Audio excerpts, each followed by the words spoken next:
I trust that you have all remained well. It's very sad to see that some of our frontline individuals, including doctors and nurses, have lost their lives serving the rest of us during this pandemic. On a positive note, it's almost summer here in the South, and I'm very happy to present my choices for the May issue of Aesthetic Surgery Journal.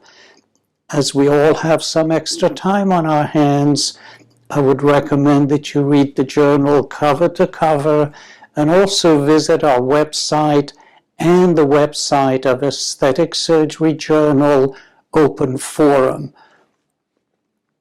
The first paper from the breast section is an experimental paper from WashU in St. Louis, looking at characterizing the bacterial infection around breast implants in the murine model.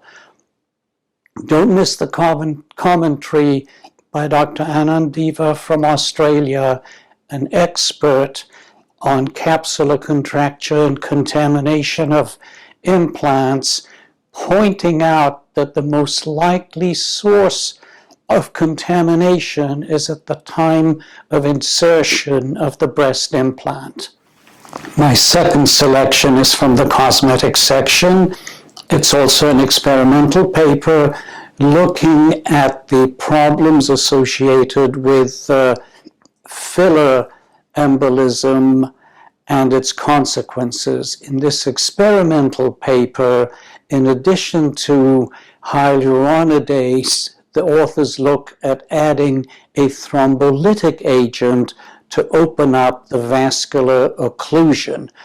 Of course, this is experimental, and clinical trials will be needed to see how effective this combination will be. It's very rare that Aesthetic Surgery Journal publishes a case report, and even more rare that I would include it as one of my choices.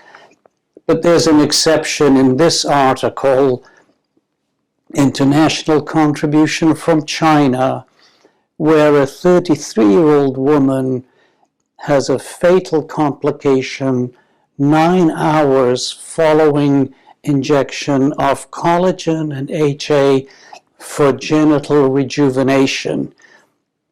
This may well be the first such report, and I felt it was important enough to bring it to all our attention. To that end, I invited Dr. Hema Sundaram and her associate to write a commentary.